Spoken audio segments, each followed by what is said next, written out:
انہوں نے عیسیٰ علیہ السلام کو اللہ کا درجہ دے دیا، کس وجہ سے کہ انہوں نے اپنے نبی عیسیٰ کے ساتھ غلو کیا۔ اے میری امت کے لوگوں، تم میرے ساتھ غلو نہ کرنا، میری تعریف میں حد سے زیادہ تجاوز تم نہ کرنا۔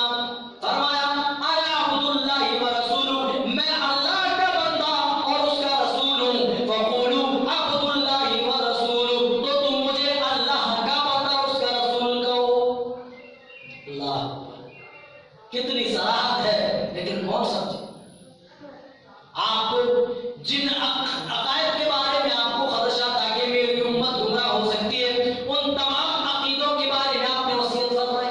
جن اعمال کے بارے میں جانتے تھے کہ میری امت کوتاہی کر سکتی ہے، آپ نے ان عملوں کے تعلق سے بھی آپ نے وصیت فرمائی ہے، تاکید فرمائی ہے، اپنی امت کو تنبیہ فرمائی ہے۔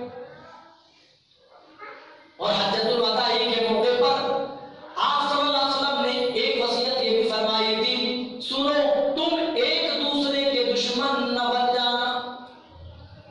ایک مسلمان کا خون، اس کا مال، اس کی عزت و آبرو ایک دوسرے مسلمان کے لیے حرام ہے۔ کا حرمت یومکم ھذا فی بلدکم ھذا فی شہرکم ھذا، جس طریقے سے اس شہر، یہ شہر حرام ہے، یہ مہینہ حرام ہے، یہ دن حرام ہے، اسی طریقے سے ایک مسلمان کی عزت و آبرو، ایک مسلمان کا مال، ایک مسلمان کا خون ایک دوسرے مسلمان کے لیے ویسے ہی حرام ہے۔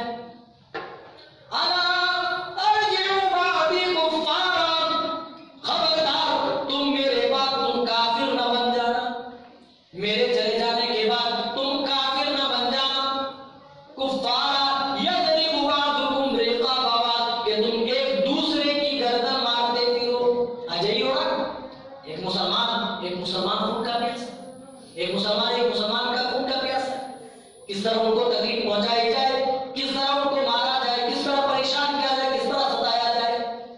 آپ نے تمام وصیتوں میں آپ نے یہ وصیت فرمائی تھی، اور خصوصاً آپ نے بدعت سے بچنے کی سخت تنبیہ فرمائی۔ وقت نہیں ہے، بڑے اختصار سے بدعت سے ایک لمبی روایت ہے ارباز بن ساریہ رضی اللہ تعالیٰ عنہ سے مروی، جس میں اللہ کے رسول صلی اللہ علیہ وسلم نے بتایا کہ میری امت کے لوگوں، اسلام میں نئی چیز ایجاد کرنے سے بچنا۔ نئی چیز اسلام، آج بہت ساری مختصر چیزیں، بدعت چیزیں ہیں جو لوگ کر رہے ہیں، جس کا اسلام میں ذرہ برابر کچھ ثبوت نہیں، اسلام سے کچھ بھی اس کا تعلق نہیں ہے، لیکن لوگ کر رہے ہیں۔ آپ نے اسی لیے آپ نے تنبیہ فرمائی تھی